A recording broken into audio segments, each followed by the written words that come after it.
Good evening and welcome to the new Bugajski Hour from Washington, D.C. I would like to thank Voice of America for hosting the Washington episodes of my show for RTK. And today I will be discussing some important international questions with a major security analyst. Our guest on the Bugajski hot seat is Evelyn Farkas, former U.S. Deputy Assistant Secretary of Defense and currently a Senior Fellow at the Atlantic Council. But first, my political commentary on a key international topic is entitled Energizing Transatlanticism. The Trump administration is strengthening the transatlantic alliance by pushing for greater defense spending among all members and by reinforcing NATO's military presence along its eastern flank. An additional political step can be taken by both Washington and Central European governments to energize the alliance, agreeing on political and security priorities. While Washington does not ostracize elected leaders for their domestic policies, even while encouraging adherence to democratic principles, the Central European capitals must implement their commitments to Allied security and to counter Russia's subversion. After the collapse of communism, the promotion of democracy was a necessary objective for Washington. It reinforced the development of political pluralism, representative institutions and civil societies. It contributed to enshrining the minority rights of ethnic and religious and regional groupings, and it helped to propel each state to qualify for NATO and European Union membership. However, at this hazardous juncture in Europe's evolution, with the EU facing growing turmoil and an aggressive Kremlin seeking to destabilize the continent, Washington needs to consolidate its alliances and not risk destabilizing them. Public scolding of democratically elected allies because of their domestic political shortcomings could prove counterproductive by alienating societies and pushing some politicians towards nationalist isolationism or dependence on Moscow. There is a stark difference between criticism and ostracism. Constructive criticism should not affect high-level political and diplomatic relations or unbalance our close security ties. Public diplomatic reprimands become counterproductive when they fuel defensive nationalism or provide ammunition for anti-American propaganda. This can undermine the alliance and assist the Kremlin in gaining political footholds by claiming that Russia is defending others against American cultural imperialism. This in turn increases the susceptibility of local political leaders to corruption, manipulation, and intimidation. While the United States needs to focus on strengthening NATO, restoring strong diplomatic ties, and expanding economic links, the Central European governments must bolster their obligations to transatlanticism. No government can logically pursue its national sovereignty without resolutely defending its national security. To be relevant in Washington, all Central and East European states need to contribute to NATO capabilities according to their commitments, diversify their energy supplies, and enhance their attractiveness for US business. They need to reach out to Washington with new initiatives that benefit both sides, whether in the economic arena or on the broad security front. In sum, both shores of the Atlantic must demonstrate solidarity and commitment, or we risk dividing the alliance at an increasingly unpredictable time in Europe's history.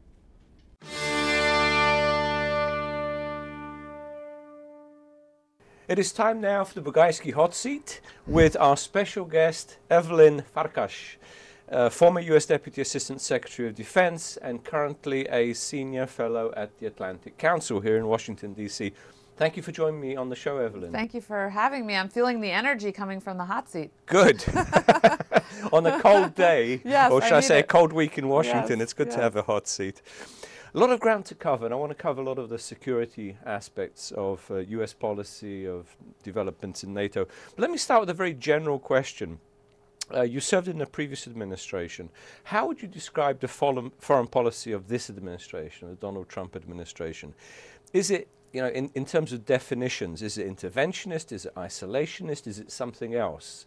You know, how would you describe it? Well, I think it depends what you mean. So rhetorically, you hear a kind of almost isolationist and almost nihilist approach. So you have the isolationism, you know, we're not going to get involved in foreign wars. We're not putting boots on the ground. And by the way, that sounds quite similar to things that President Obama said, right. which will get me to the real life, what's happening in real life. But that's the rhetorical strain. And then especially when Steve Bannon was the advisor to the president in the White House, and he was talking about taking down structures, you know, inside the United States, tearing down the bureaucracy, and then externally he was very opposed to trade and trade institutions, international destroying institutions. the administrative state or something. Yes, yeah, and yeah. so that was a very negative agenda, so a little bit more than isolationist, it was negative and destructive when it came to how the U.S. approaches not only its internal situation, but external dynamics.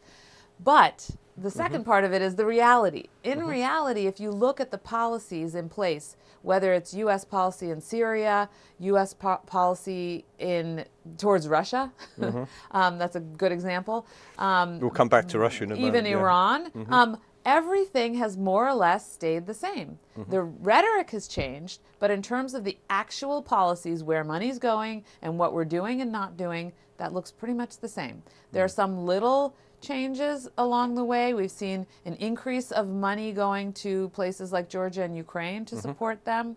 And we've seen a new authorization to Georgia, an ability now, permission to buy anti-tank weapons from the United States. That's actually now increasing and improving upon Obama administration policy, in my opinion. So it's a lot more rhetorical difference than real difference. When you say rhetorical, it's mostly rhetorical from the White House, from the president, rather than rhetorical from the national security team. Correct, correct. Yes, the national security team, Secretary Tillerson, Secretary Mattis, so the State Department, the Defense Department, they are saying the same things you would have expected the last administration, President Obama's administration, and even the previous one before that, George W. Bush's administration, to be saying. So in essence, the bureaucracy and at the cabinet level, it looks the same and sounds the same. So what about this slogan, America First, that we kept hearing internationally? What does it actually signify? Is it more rhetoric? Is it sort of make you feel good type of slogan, or is there some substance behind it? I believe there's very little substance behind America First, but there's unfortunately too much substance behind America alone.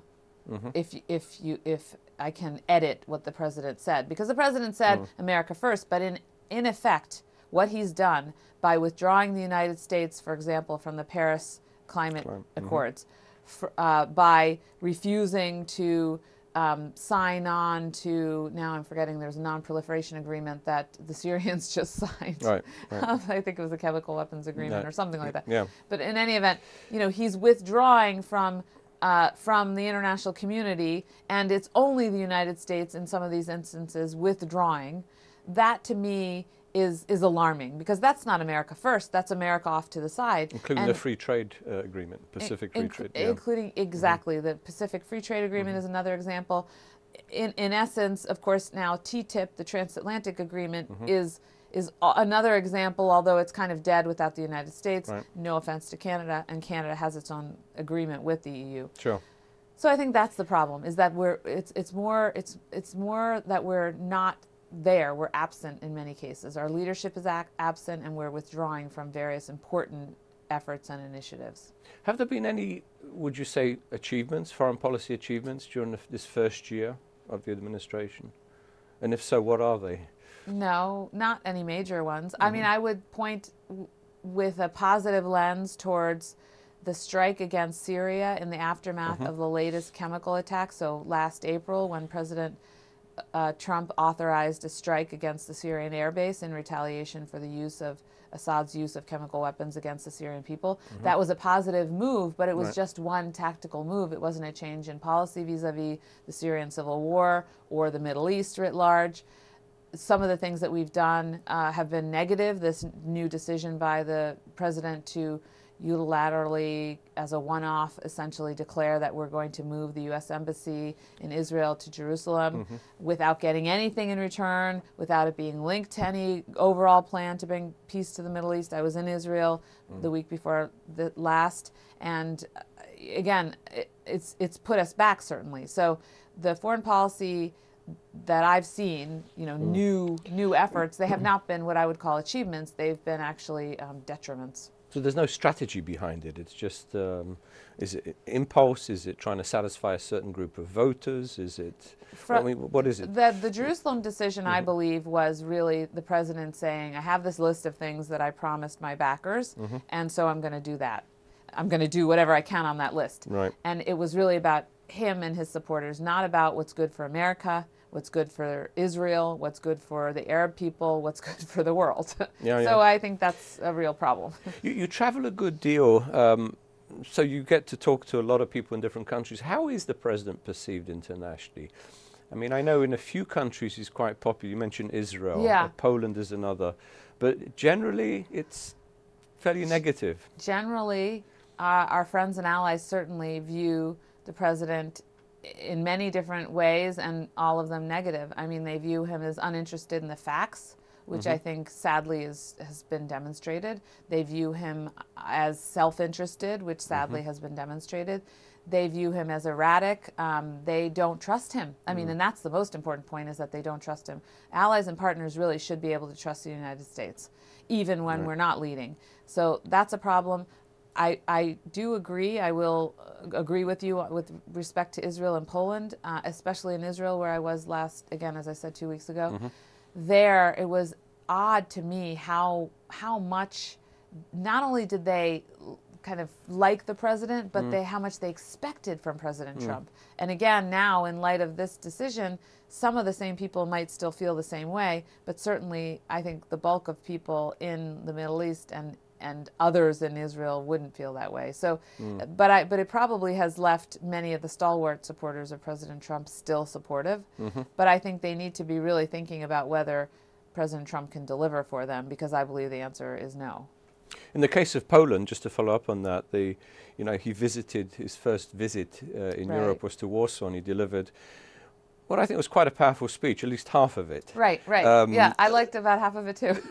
The other half is, well, we can discuss this sort of cultural stuff, but the history, I think he did sort of plant the Polish flag and honoured it, and I think that was very important to a lot of people in the country. You served as Deputy Assistant Secretary in the previous Obama administration. Do you see any major differences, particularly in security policy? You mentioned Georgia before. And to follow up to that, what I really want to ask about is this new U.S. security strategy document that's due out, I think, later this month. We've heard a little bit about it. Tell us how you see the differences and what we can expect in the new security strategy. So first of all, with regard to the Defense Department policy around the world, how the administration's been executing defense policy, to my mind, it looks, again, very similar to the Obama administration policy, with a couple of exceptions. So one, as I mentioned, there's been an improvement where our government, the Trump administration, has given authority to the Georgian government to buy anti-tank weapons.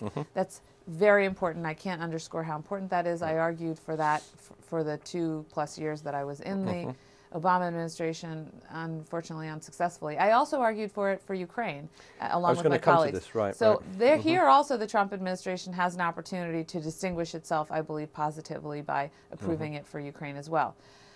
The other place where there's a difference, perhaps, is in the Northeast Asia context, because of North Korea. But there again, I would say that the Defense Department policy looks the same. It's more the rhetoric coming from the White House that's disconcerting. So even there, I would say the policy is about the same. There are some disconnects sometimes one hears between the Secretary of State and the President, and sometimes between the Secretary of Defense and the President, particularly on this Russia question. And I'll come to Russia in a moment, but I just wanted your view of the national security team. I mean, are they in control, or is the White House in control? Who's in charge of policy? That's a very good question. It looks to me right now like the cabinet is in control of the overall policy. I mean, it'll be interesting to see what this national security strategy says, and then really what it does. I mean, do they follow it? When President Bush put out his strategy of preemption, President George W. Bush, that was a pretty marked, it was a big deal that he put it out in his national security strategy. Even bigger deal when he actually, took policy decisions and actually went to war with Iraq based on that policy. Right, right. So, the rubber hits the road when something in the real world changes. Nevertheless, we'll all be looking to that document for hints. At the moment, it is really, my assessment is that the cabinet really is in control, and the interagency process run by the national security advisor is running as it would under any administration, pretty conventional. It's just that the president pops in for these one-offs like the Jerusalem decision and also complicates matters. So with the Iran nuclear deal, he has complicated things, but he hasn't actually changed anything. That's important. And actually, even with the Israel deal, the Israel decision, the Jerusalem decision, you don't see excavation occurring. Well, actually, there's a building ready. You don't see moving materials. Right. You don't see moving trucks, going to the new embassy. So some of it also is rhetorical on the part of Trump. And the North Korea question, I mean, there is more rhetoric from the White House, and we've heard recently that Tillerson has talked about engaging in talks with North Korea. So there's a sort of disconnect there, don't you think? Yeah, and I think I find it more dangerous because what's at stake in that context, so in the Jerusalem context, it's been dangerous. We see a call for a third intifada on the part of Hezbollah, and people have gone out to the streets to demonstrate, to protest. People have been hurt. So I don't mean to downplay the very real effect of that. Sure. But when you look at the North Korean situation, we're talking about potentially millions of lives hanging in the balance. U.S. troops, positioned in Japan and South Korea and in the Pacific writ large. And then, of course, the peoples of South Korea and Japan who could be taken hostage or somehow be involved in any sort of exchange, conventional or nuclear, with North Korea that could result not from an intentional, act of war. I don't believe, either on the U.S. or probably the North Korean side, because for North Korea it would be suicide. But the likelihood of an accident, given the overheated rhetoric coming from both sides, makes me nervous. A miscalculation. Yes. I like to boil it down to something very simple. If you and your spouse are fighting, you can't have two people yelling at the same time. It's not going to work, because ultimately that just escalates into, I don't know, divorce or something worse. Right. So I think there's, when one person's has overinflated rhetoric, the other one needs to be quiet, and I think we certainly don't have that situation today. Coming back to NATO, which is obviously of great concern for the Europeans, but also particularly in our region, in Southeast Europe, the future of NATO. During the campaign, as you know, Trump tended to diminish the role of NATO, suggesting it was obsolete, leaning on countries telling countries that they weren't paying enough of their budget into national security, into NATO defense forces. How would you now, a year later, assess NATO? I mean, obviously Trump has gone back on that. He's recommitted to Article 5. The national security team, including General Mattis, has been obviously very supportive of NATO, of the alliance. How would you characterize, where does NATO stand now? I think it's back where it needs to be, but I think all of that back and forth and the coaxing and pushing President Trump to say what he should have said during the campaign, much less when he was president, right from the get-go, has left a mark. I mean, again, earlier I talked about the lack of trust. Our allies are bruised by this. They're bruised, and you heard, Chancellor Merkel say, if we need to, we'll go it alone. I mean, not in the NATO context necessarily, but certainly in the, I don't really trust America under this president to be with us on all things. Certainly the Paris Climate Accords was a big example of that. Right. As well as Trump's misunderstanding of trade agreements with the European Union, which I think upset the Germans amongst others. But in terms of NATO, the enhanced forward presence, which was initiated under the Obama administration, that's going ahead. That's gone ahead very well. They're putting more money into it. Exactly, more resource. How would you comment on that? What is the future of that? How is that going to develop? Well, I think it's got to keep going as it's been going, where they recognize that there are weaknesses, things that need to be either dealt with through equipment or increased training. That will be addressed. Maybe you could just summarize for our viewers, in case some don't know what the Enhanced Force Presence is, in terms of the logistics and the troop presence in Eastern Europe. Yeah.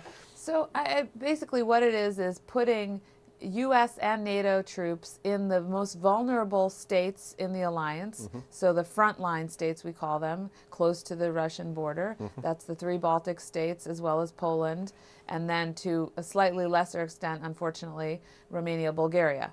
But all of these countries feel and are indeed threatened by Russia from a conventional and also unconventional little green man perspective, and even by information warfare or strategic information, you know, propaganda, etc.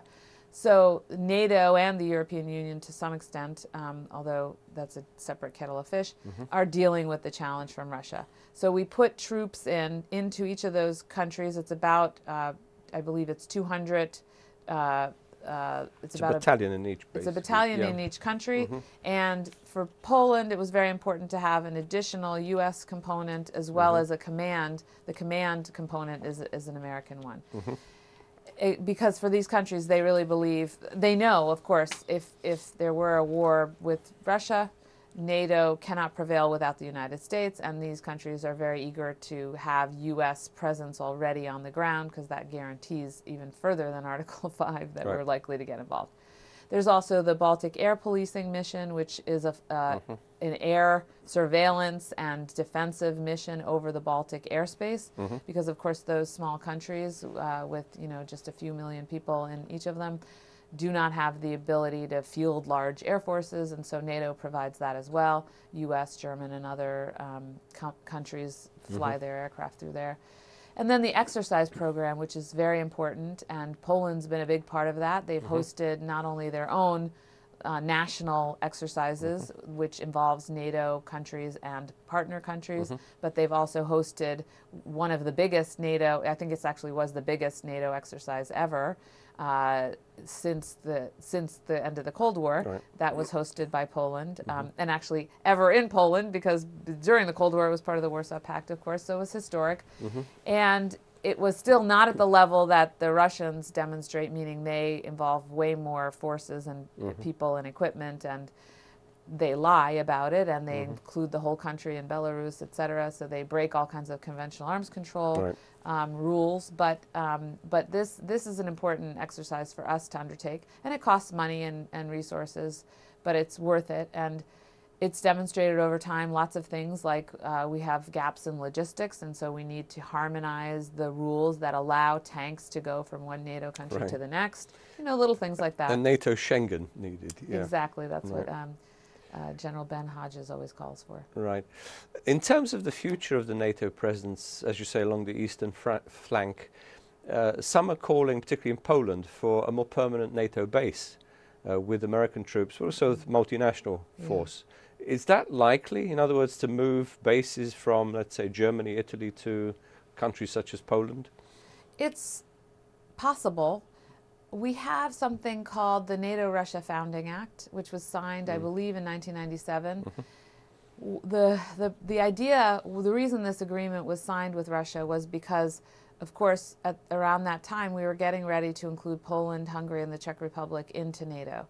And the Russian government was somewhat concerned because they had dismantled the Warsaw Pact, and then now these Warsaw Pact countries were coming into NATO. And they felt, why do they even need to join NATO? Of course, those countries still didn't trust Russia. And but the Russian government at the time really wasn't actively threatening those countries. And there was even the question of someday Russia could become part of NATO.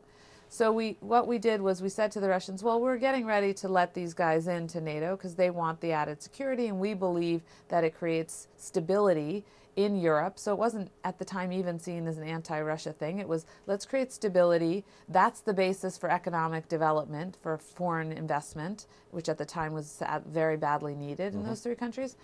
And we said to Russia, you can someday be part of NATO, and in the meantime, we'll have this special relationship with you because Russia is special. And so the Founding Act basically was, we guaranteed in there was a lot of talk about democracy and working together, cooperation, etc. But there was in there a language, a paragraph or so that said that NATO will not establish any substantial permanent bases in the eastern portions of the new NATO, so in these new countries that were coming into NATO.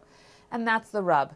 The Russians already have broken the letter and spirit of this agreement, because the agreement starts off by saying you respect boundaries, you respect the sovereignty of the states. So in they've Europe. torn it up. They already tore it up. Yeah. But some of the NATO allies don't want to completely tear it up. There's a hope we can go back to it under a new and different Russian government. Yeah, I mean, particularly I would say the Germans and the French and some of the not the countries that actually border Russia. Yes, that's yes, usually yes, the case. Moving a little bit further south, NATO in the Balkans. As you know, Montenegro gained membership recently. Very important step. Yes. Under this administration, that in my office. I'm sorry? We spearheaded that when it was just an idea in my office. My colleagues, we worked very hard on that. And it was actually a small crew of women. But that's a story for another day. Extremely important, the Amazons. Yes, yes. What is the next step for NATO, would you say, in the region? Are there other countries? I mean, we've talked about Macedonia, but we can talk a little bit about the blockage with Greece, Bosnia-Herzegovina. Who is next? I would say if Macedonia, I mean, if Zaev can really start reforms, then Macedonia probably stands the best next chance. There is the issue of the name. I never understood why we couldn't kind of get that resolved, why we, the United States. I think it just takes some real political will, and the United States has the leverage to make it happen, as does the European Union for that matter. Right. So it just takes a concerted push, and nobody was willing to take the time to do it. I volunteer if someone wants to appoint me, I'll try it, because I think it's one of those things that look hard, but they're not that hard to fix. So Macedonia, I think Serbia, we need to get into the EU. They're a ways off from NATO. I really do believe they have to deal with the Russia issue. Vučić has done some very clever things in moving Serbia towards the West economically, but he's hedged far too much with Russia, and I think tilted the balance, because of his internal political dynamics, too far towards Russia. I don't believe in his heart he's interested in getting close to the Kremlin, but because of the alliances he has politically inside Serbia, he's had to kind of go along with this. And I think he's believed that it was tolerable in the military realm. But the reality is that the Russians have, for all intents and purposes, it looks like a base in Niš in Russia, in Serbia. I don't see how that should not be tolerable on the part of the president and prime minister of Serbia. I think in the case of Serbia also, it's partly the old Yugoslav hangover where Tito was able to balance East and West, but that era has gone. Yes. You can't, there's no question of balance anymore. Either you're part of the West or you're not. Exactly. And I mean, that's been my point all along with these people that, you know, who think they're not taking sides when they are. Russia has forced countries to take sides. You know, we didn't necessarily force them to take sides, but Russia has. In the case of Kosovo, you mentioned Serbia into the European Union. There are those that say, well, if Serbia enters any of these major international institutions, they're simply going to block Kosovo from entering. So we should really be looking at some kind of simultaneous entry where nobody can block the other. Yeah, yeah. Or if Serbia gets in because it's done more in terms of reform internally, it cannot get in on the backs of the Kosovars. So clearly there has to be a real resolution of all the differences between Serbia and Kosovo. And I would argue that the EU members, the Europeans who have not recognized Kosovo, need to recognize Kosovo. And at the same time that you let Serbia into the European Union, Kosovo needs to be getting on the NATO track. So they need to at least have a proper PFP or bilateral relationship with NATO, which they don't even have right now, and something that will then move them along on the membership, get them onto a membership action plan. Precisely what I was going to ask you, because there's been talk in Kosovo, a lot of talk, particularly from government officials, about Kosovo building a military, getting PFP, Partnership for Peace program in NATO, like all the other European states have over the past, 15, 20 years. How do you see that? What's the thinking in the Pentagon about this? in terms of Kosovo's progress Yeah. in that respect. I mean, as long as they follow the Constitution and the military is established per the Constitution by the legislature, we in the United States support that because we believe that the military is a deterrence against any kind of infringement of the sovereignty of Kosovo, and would also then make Kosovo and the government of Kosovo more secure and therefore less likely to take any sort of military action themselves against neighboring states. So we believe that a responsible professional military is in the offing. In fact, we've trained the Kosovo Armed Forces so that the Kosovo Security Forces, to become the armed forces, we have trained them to be just that kind of military, a defensively oriented force that is capable of defending the sovereignty of Kosovo and cooperating with its neighboring states on things like humanitarian search and rescue, peace operations, etc. The only question with that is when you say constitutionally, in other words, what you have to do is convince the Serb population or leaders of the Serb population in Kosovo to agree to the transformation into a full-scale military force.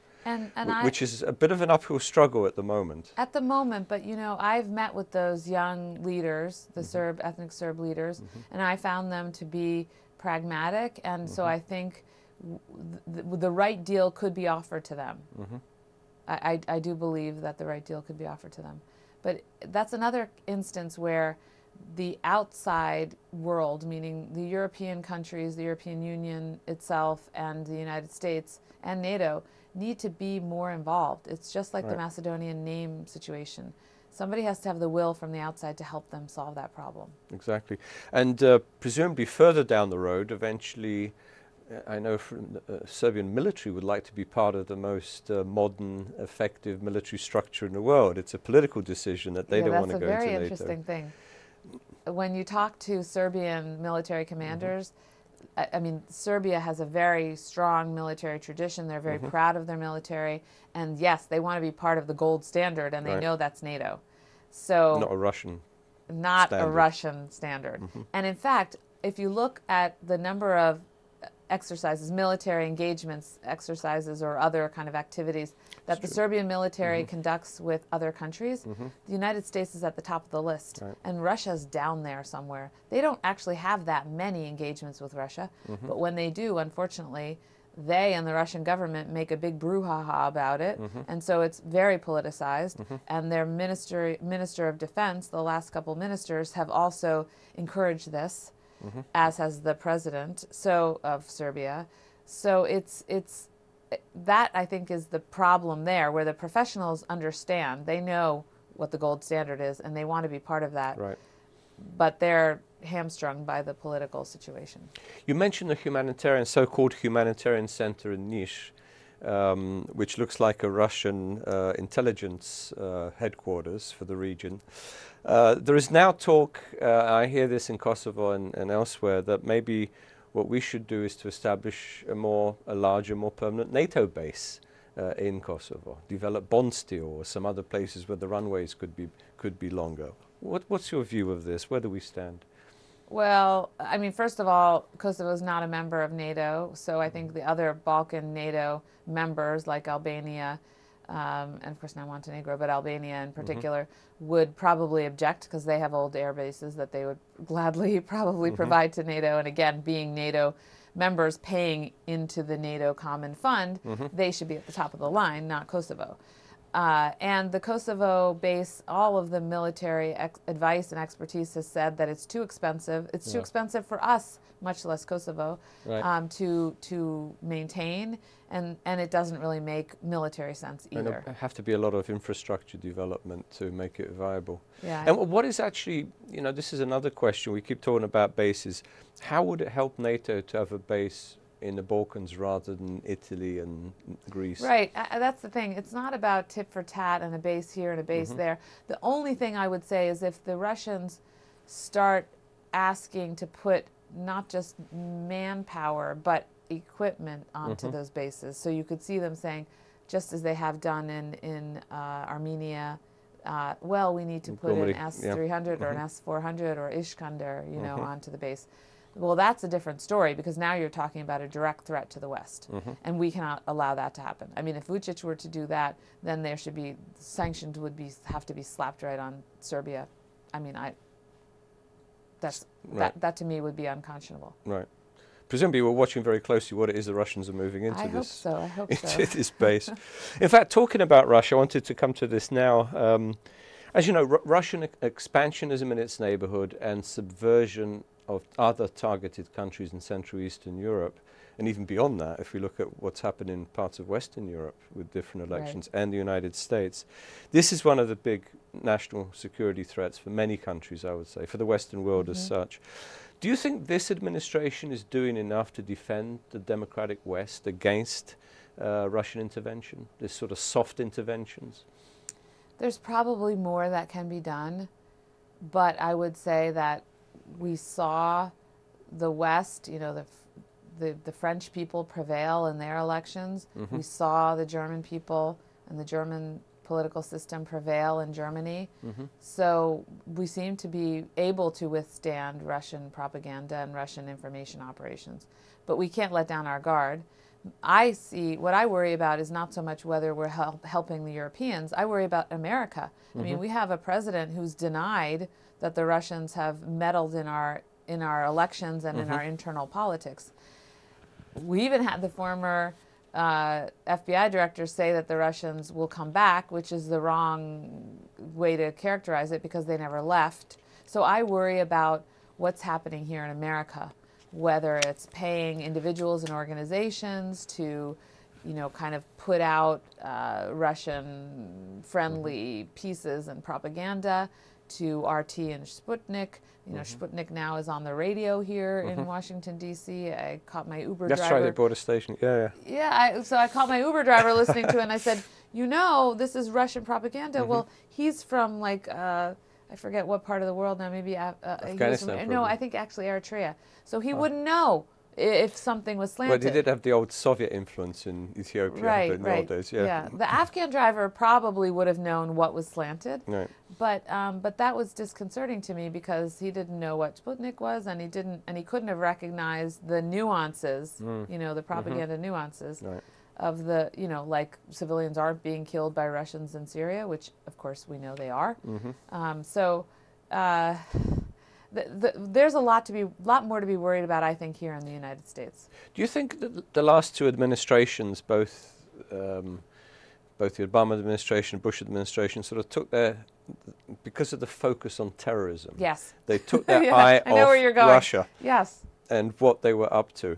And really all you had to do was to see what they had been doing in the Baltic states, in Estonia, Latvia, Lithuania, in Ukraine, in Georgia, in other places, to undermine opposition to, you know, Russian influence. So how would you say, you know, I'm not trying to blame any particular administration, but obviously there weren't the resources going into monitoring Russian activities. There weren't the resources, though. I guess what I would say in defense of previous administrations, Bush and Obama, is that while we listened to the Baltic states and we were watching, we did really take our eye off and the resources off the Russia problem, and transferred everything over to counterterrorism. Not everything, but most resources to counterterrorism. But there's an additional element that over time, Putin became increasingly risk tolerant and opportunistic. So I think it was not just that we changed our perspective or that we weren't paying attention. It's also that something changed in Russia. And so Putin, you know, he came to power on an economic bargain with the Russian people. On the foreign policy front, he was still relatively conventional, not that different from Yeltsin. But over time, from 2007 on, I would say most people date it to the Munich conference speech, security conference speech, where he said no more of this unilateral business, because he was angry about a whole host of things, including the expansion of NATO and EU to the east, as well as the Iraq invasion. And so by 2007, he had kind of turned a new leaf, and he was more assertive. He had been in power longer. He knew what he was doing, and he started taking increasing risk. but none of us, not even me in the Pentagon from 2012 to 2015, somebody who saw the Russian hand, you know, when I saw Black Lives Matter, I thought, well, somewhere in there, the Russians, I'm sure, are trying to make the most out of that. Not to take away from the grievances or the movement, which were both legitimate, but the Russians, they take advantage. I knew in my gut that the Russians were probably doing something to take advantage. Turns out they were using Facebook, and they were. But at the same time, I could not have foreseen that the Russians would seize Crimea out of the blue. So... Let me just add, I don't disagree with you, but I think you can trace a turn in Russian policy really to the beginning of the Putin regime. In fact, even earlier with Primakov, and I've written a couple of books about this in the 2004, I think was my first book on the subject, and it was Kosovo actually. Yes, the turning around of the airplane. That for them was sort of beyond, let's say, crossing the red line. And if you listen to Russian propaganda now about what they've done in Abkhazia and South Ossetia, and their propagandists in Serbia and elsewhere that support them, they say, well, Kosovo was a precedent. Yeah, no, you might be right. I'm willing to be edited in that fashion. But you know, regardless, I do agree with you. But publicly, for Putin, the real public laying down the gauntlet happened at that conference. In 2007. I would say that was when he felt sufficiently strong at home, sufficiently in control at home that there would be no opposition, and sufficiently, let's say, aggressive abroad. But yeah, what should we be doing? Because you know, America's a democracy. We're an open society. We cannot close ourselves off completely to influences. And now in the world of internet, almost anything is possible. What should we be doing in preparation for the next Russian hit, which may not be the same as the last one? I keep getting asked this question. First of all, we need better civic education in America, you know, so that we are more resilient. We need journalism to be held to higher standards. The internet, you know, they need to have editorial boards looking at their internet pieces with the same level of scrutiny that you would give a journal.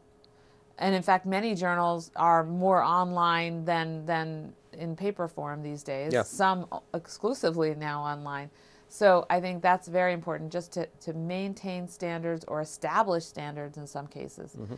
I think the networks also have to be held to a higher standard. They need to more clearly identify if they're doing straight journalism, you know, kind of, which sadly I think, you know, that's probably PBS only at this point. But some programs still try, like the nightly news on most of the channels, you know, major networks, they still do straight news. You put your finger on a very important point. But the other programs, and believe me, I work for NBC, so I'm on MSNBC all the time. They have a slant. It needs to be, I think, a little bit more honestly labeled. I completely agree with you. I grew up in England where we knew what news was and we knew what opinion was. And the two didn't meet. In other words, you switched on the telly, you got all the news from around the world, starting with the bigger picture and then down to the local level. But that was it. Then you had the commentary after that, the opinion. It seems to be sort of one woven into the other at the moment, which opens up the terrain to those that accuse, may disagree with an opinion, but then they'll say it's fake news rather than an opinion I disagree with. It's weird because we went from straight news, which maybe some people found boring, to then the crossfire thing, you know, which CNN was famous for. They had Paul Begala and I don't remember who James Carville. I remember the McLaughlin group yelling, as well. Or McLaughlin too, the early time, yelling opinion across the table, but it was one opinion against the other, one party against the other. And then people got tired of that, and so we went to, you know, one network showing, rather than showing yelling and different opinion, just sort of agreeing with one, sitting around a table agreeing with one lens on, more or less. So, I mean, the whole information sphere, I mean, it's a topic for major conferences and a lot of work. But I still think it's important to look at what Russia's tried in other countries to see what they're likely to do here. In terms of,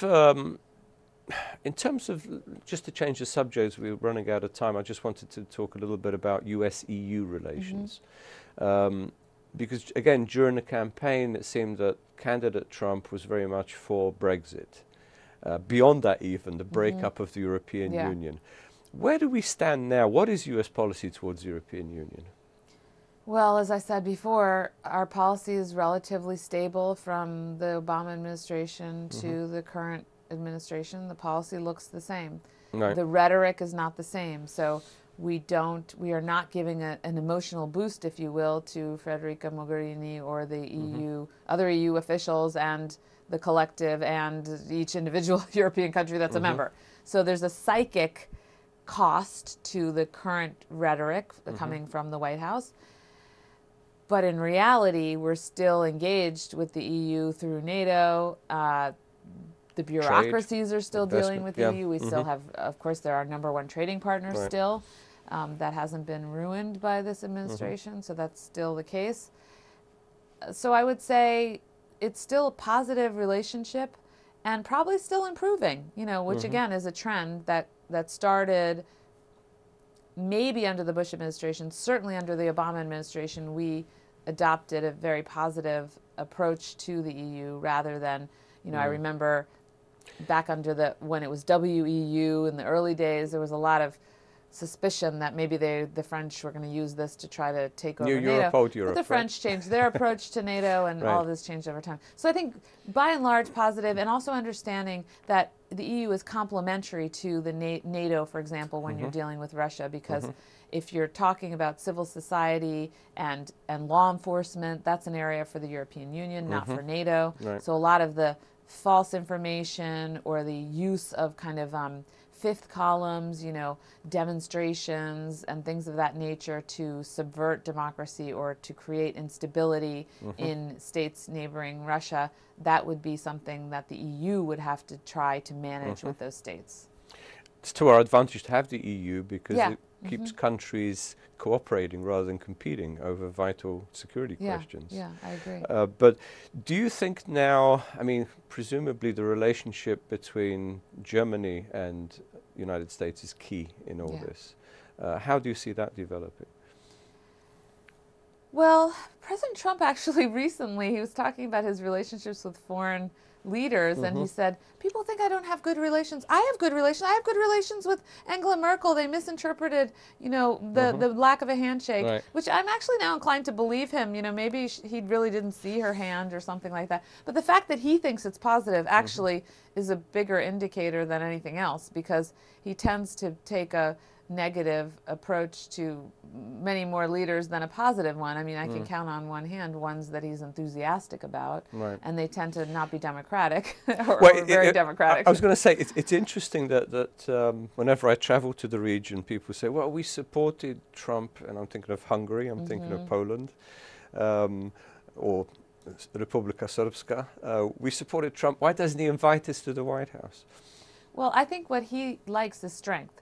So probably the reason why he likes Angela Merkel is not because she's a Democrat.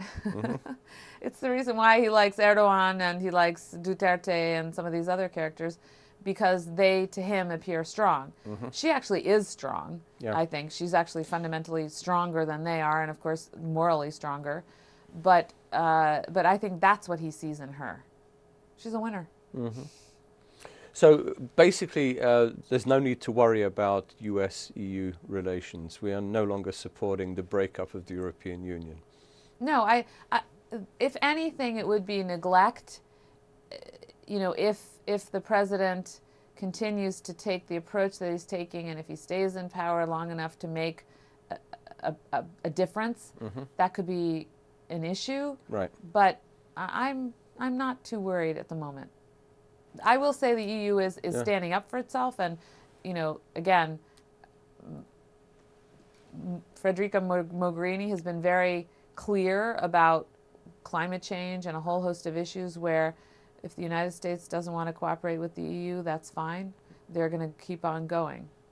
And very last question, which pertains particularly to Kosovo. I presume you would encourage the Kosovo government. And the Iran deal, sorry, that was the other one I was searching for. Sorry, Kosovo. Yes. Yeah, I was going to say that you would encourage the Kosovo government to finally sign this demarcation agreement with Montenegro and get the visa waiver with the European Union. I presume you would support that, and our administration would. Absolutely. And that's an area where neglect might be more harmful than anything else.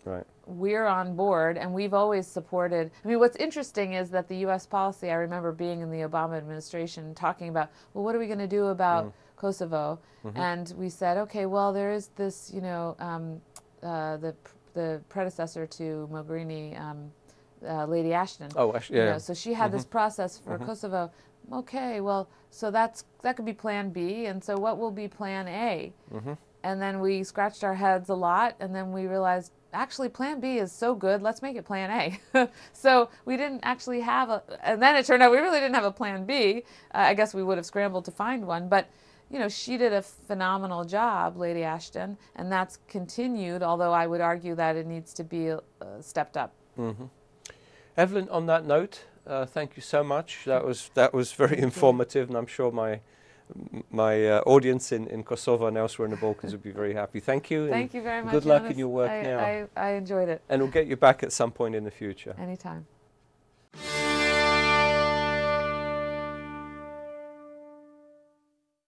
Unfortunately, we have already come to the end of today's show. I've greatly enjoyed being with you and with my colleagues at RTK and here at VOA. Good night, everyone. Stay healthy, be productive, and remain optimistic. See you all very soon. Miropavshim.